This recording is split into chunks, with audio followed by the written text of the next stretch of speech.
নমস্কাৰ মই মজিদ বন্ধুসকল পলকতে চাওকতি সন্ধিয়াৰ 7টা গুৰুত্বপূৰ্ণ খবৰ প্ৰথমটো খবৰ সাৱধান ৰাজ্যবাসী ৰাজ্যত পুনৰ বতৰ ল'ব কালৰূপ আগন্তুক 24 ঘণ্টাত ৰাজ্যত হ'ব প্ৰচণ্ড বৰষুণ আৰু এই সন্দৰ্ভত ৰাজ্যৰ 23খনকৈ জিলাত এলাৰ্ট জাৰি বতৰ বিজ্ঞান কেন্দ্ৰৰ সাৱধান ৰাজ্যবাসী আগন্তুক 2টা দিনত ৰাজ্যত বতৰ ল'ব পাৰে কালৰূপ আজিৰ দিনটোত কেইবাটা প্ৰান্তত নেৰানেপেৰা বৰষুণৰ আগজাননী বতৰ বিজ্ঞান কেন্দ্ৰৰ অসমৰ 23খনকৈ জিলালৈ এলাৰ্ট জাৰি কৰিছে বতৰ বিজ্ঞান কেন্দ্ৰই এই জিলাকেইখনত ধুমুহা বিজুলীৰ ঢেৰেকনিৰে আহিব মুখলধাৰ বৰষুণ কোন কোন জিলাত এলাৰ্ট জাৰি কৰা হৈছে চাওঁ আহক অসমৰ কোকৰাঝাৰ আৰু চিৰাঙত জাৰি কৰা হৈছে ৰেড এলাৰ্ট লগতে ধুবুৰী বাক্সা বঙাইগাঁও বৰপেটাত জাৰি কৰা হৈছে অৰেঞ্জ এলাৰ্ট আৰু কত কত আজি বতৰ বিজ্ঞান কেন্দ্ৰই ইয়েলো এলাৰ্ট জাৰি কৰিছে চাওঁ আহক গোৱালপাৰা কামৰূপ মেট্ৰ নলবাৰী তামুলপুৰ দৰং বজালী ওদালগুৰি শোণিতপুৰ লখিমপুৰ ধেমাজি ডিব্ৰুগড় তিনিচুকীয়া ডিমা হাছাও কাছাৰ শ্ৰীভূমি আৰু হাইলাকান্দিত জাৰি কৰা হৈছে ইয়েলো এলাৰ্ট অসমৰ এই জিলাকেইখনৰ উপৰিও আটাইকেইখন জিলাতে কম বেছি পৰিমাণে বৰষুণৰ সম্ভাৱনা আছে আৰু এই কথা জনাইছে বতৰ বিজ্ঞান কেন্দ্ৰই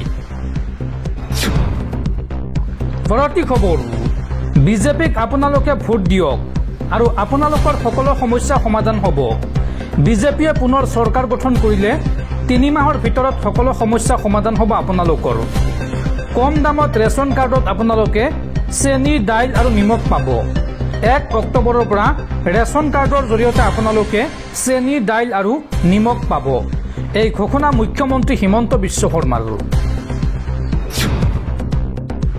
পৰৱৰ্তী খবৰ পুনৰ দেশ কঁপাই যোৱা ভয়ংকৰ পথ দুৰ্ঘটনা এইবাৰ শিৱ মন্দিৰ দৰ্শন কৰিবলৈ গৈ মৃত্যু হৈছে 11জন যাত্ৰীৰ লগতে 4জনৰ অৱস্থা সংকটজনক নিয়ন্ত্ৰণহীন হৈ বলৰে বাহন পৰিল দ খাৱৈত উত্তৰ প্ৰদেশত সংঘটিত হৈছে এই ভয়ংকৰ পথ দুৰ্ঘটনা মন্দিৰ দৰ্শন কৰিবলৈ যোৱা যাত্ৰীৰ লগত এইবাৰ সংঘটিত হৈছে শোকাবহ ঘটনা শিৱ মন্দিৰ দৰ্শন কৰিবলৈ যোৱা 11 গৰাকী যাত্ৰীৰ কৰুণ মৃত্যু নিয়ন্ত্ৰণহীন বলেৰো বাহন পৰিল দ খাৱৈত এই বাহনখনত আছিল 15জন দৰ্শনাৰ্থী আৰু ইয়াৰে 11জনৰ মৃত্যু হৈছে 4জনৰ অৱস্থা অতি সংকটজনক মৃতকৰ সংখ্যা আৰু বৃদ্ধি পোৱাৰ সম্ভাৱনা আছে উত্তৰ প্ৰদেশৰ গুণ্ডা জিলাত সংঘটিত হৈছে এই মৰ্মান্তিক ঘটনা আৰু এই ঘটনাক লৈ ইতিমধ্যে শোক প্ৰকাশ কৰিছে উত্তৰ প্ৰদেশৰ মুখ্যমন্ত্ৰী যোগী আদিত্যনাথে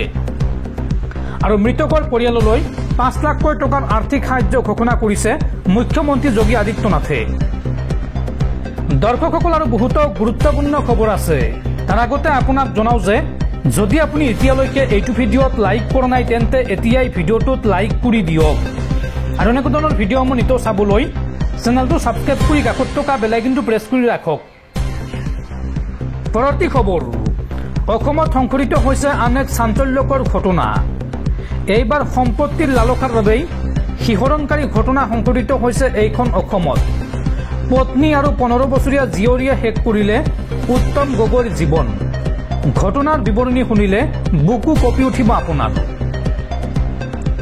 সম্পত্তি ধনৰ লালসাৰ বাবে সুপাৰী কিলাৰৰ হতুৱাই স্বামীক হত্যা পিতৃৰ জীৱন শেষ কৰিবলৈ এবাৰো বুকু নকঁপিল কন্যাৰো পিতৃক হত্যা কৰিবলৈ প্ৰেমিকক হত্যাত নিয়োগ কৰিলে কিশোৰীগৰাকীয়ে পোহৰলৈ আহিছে আন এক চাঞ্চল্যকৰ শিহৰণকাৰী হত্যাকাণ্ডৰ ৰহস্য হত্যাৰ পিছত সমগ্ৰ ঘটনা ডকাইতিৰ ৰূপ দিয়াৰ চেষ্টা কৰিছিল 25 জুলাইত ডিব্ৰুগড়ৰ বৰবৰুৱাৰ লাহন গাঁৱত সংঘটিত হৈছে এই চাঞ্চল্যকৰ হত্যাকাণ্ড উত্তম গগৈৰ হত্যাৰে জড়িত 4 হত্যাকাৰী বৰবৰুৱা আৰক্ষীৰ জালত উত্তম গগৈক হত্যাৰ বাবে সুপাৰী কিলাৰ নিয়োগ কৰিছিল পত্নীয়ে সোণৰ গহনা কেইবা লাখ টকাৰ বিনিময়ত হত্যা কৰিছিল উত্তম গগৈক বৰবৰুৱা আৰক্ষীৰ তৎপৰতাত পোহৰলৈ আহিছে এই সমগ্ৰ ঘটনা আৰক্ষীয়ে উদ্ধাৰ কৰিছে প্ৰেমিকাই দীপজ্যোতিক দিয়া সোণৰ গহনাখিনি দীপজ্যোতিৰ ঘৰত অভিযান চলাই আৰক্ষীয়ে উদ্ধাৰ কৰে এই সোণখিনি পৰৱৰ্তী খবৰ 22 লাখ ভোটাৰৰ মৃত্যু হল 35 লাখ অন্তৰ্ধান আৰু 7 লাখৰ দুবাৰ পঞ্জীয়ন হ'ল। যদি বাস্তৱত ইমান ভুৱা ভোটাৰ আছে তেন্তে মোদী এই ভোটাৰৰ জৰিয়তে প্ৰধানমন্ত্ৰী হ'ল।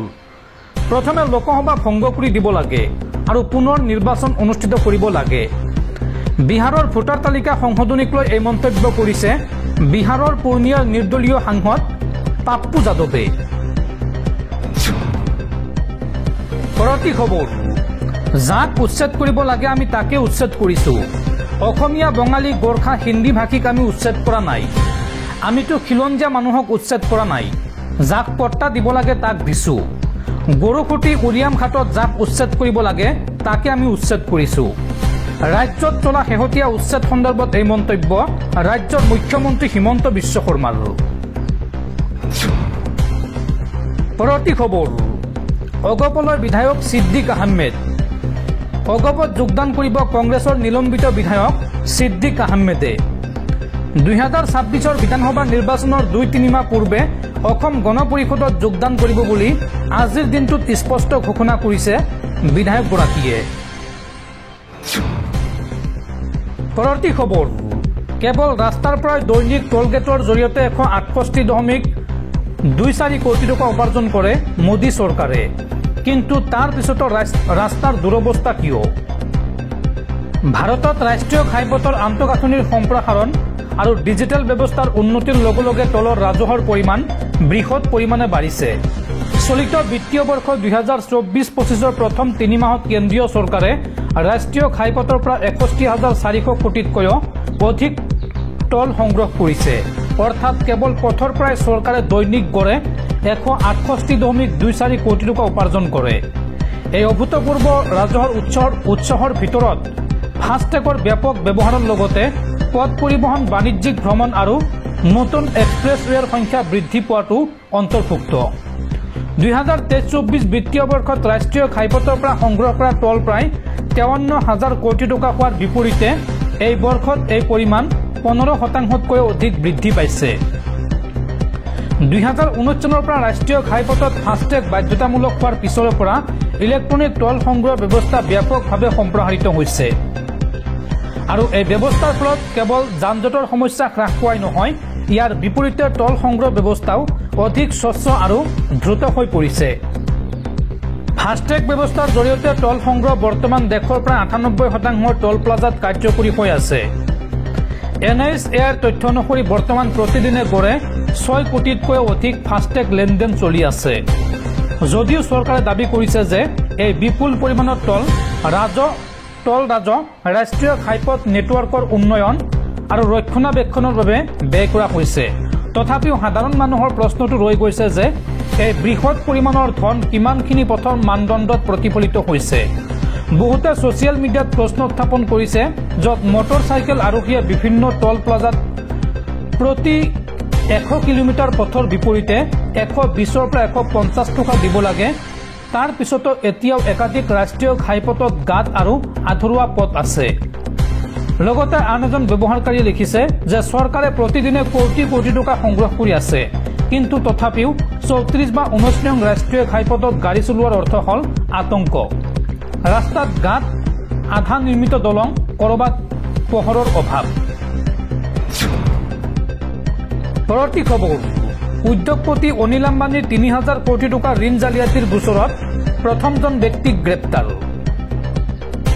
শুকুৰবাৰে ইডিয়ে 3,000 কোটি টকা ঋণৰ গোচৰত অনিল আম্বানীৰ বিৰুদ্ধে লুক আউট নটিচ জাৰি কৰিছিল। কেন্দ্ৰীয় তদন্তকাৰী সংস্থাই এই গোচৰত জড়িত এজনক গ্ৰেপ্তাৰ কৰিবলৈ সক্ষম হৈছে। জানিব পৰা মতে উৰিষ্যাৰ এটা কোম্পানীৰ মুৰব্বী পাৰ্থসাৰথী বিশলক গ্ৰেপ্তাৰ কৰিছে ইডিয়ে। তেওঁক ধন সৰবৰাহৰ প্ৰতিৰোধ আইনৰ অধীনত গ্ৰেপ্তাৰ কৰা হৈছে। কোম্পানীটোৱে অনিল আম্বানীৰ এটা কোম্পানীৰ বাবে 68.2 কোটি টকাৰ ভুৱা গেৰাণ্টি জমা দিয়াৰ অভিযোগ উত্থাপন হৈছে আৰু ইয়াৰ বাবে 5.4 কোটি টকাও লৈছিল বুলি জানিব পৰা গৈছে।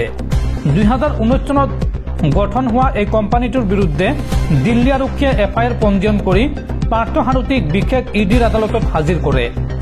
আটকাধীন ব্যক্তিজনক বুধবাৰলৈ ৰিমাণ্ডত নিবলৈ ইডিক নিৰ্দেশ দিছে আদালতে। উল্লেখযোগ্য যে অনিল আম্বানীৰ কোম্পানীসমূহৰ বিৰুদ্ধে 17,000 কোটি টকাৰ জালিয়াতিৰ অভিযোগ আছে। ইয়াৰে 3,000 কোটি টকা য়েছ বেংকৰ। ইডিৰ সূত্ৰ অনুসৰি এই ঋণ তেওঁৰ কেইবাটাও কোম্পানীৰ মাজত বিতৰণ কৰা হৈছিল আৰু ইয়াৰ পূৰ্বে এই ধন বেংকৰ প্ৰমোটাৰৰ নিয়ন্ত্ৰণত বিভিন্ন কোম্পানীলৈ গৈছিল লগতে ব্যক্তিগত বেংকটোৱে ঋণ অনুমোদন কৰাৰ ক্ষেত্ৰত কেইবাটাও নিয়ম উলংঘা কৰে সেই ঋণৰ লগত উৎকত জড়িত আছিল নে নাই সেই সন্দৰ্ভত তদন্ত আৰম্ভ কৰিছে ইডিয়ে ইয়াৰ উপৰি বিভিন্ন বিদেশী বেংকৰ একাউণ্ট আৰু সম্পত্তিৰ তদন্ত চলি আছে আৰু এই সন্দৰ্ভত সোধা পোছাৰ বাবে অনিল আম্বানীক মাতি অনা হৈছে বুলি জানিব পৰা গৈছে বা জানিবলৈ দিছে ইডিয়ে পৰৱৰ্তী খবৰ বিটিচি নিৰ্বাচনক লৈ ডাঙৰ খবৰ চলিত মাহৰ ভিতৰতে ঘোষণা হ'ব বিটিচি নিৰ্বাচনৰ দিন আৰু নিৰ্বাচনৰ দিন ঘোষণাৰ পূৰ্বে ইউপিপিএল বিপিএফৰ একত্ৰীকৰণ প্ৰক্ৰিয়া সম্পূৰ্ণ কৰাৰ লক্ষ্য এই লক্ষ্যৰে 15 আগষ্টৰ পূৰ্বে হ'ব জাতীয় অভিৱৰ্তন এই অভিৱৰ্তনত মিলিত হ'ব বড়ো জনগোষ্ঠীৰ সকলো জাতীয় সংগঠন ইউপিপিএল বিপিএফকে ধৰি বিটিচিৰ সকলো আঞ্চলিক দলৰ প্ৰতিনিধিও উপস্থিত থাকিব এই অভিৱৰ্তনত আৰু এই কথা জনালে এপছুৰ সভাপতি দীপেন বড়ুৱে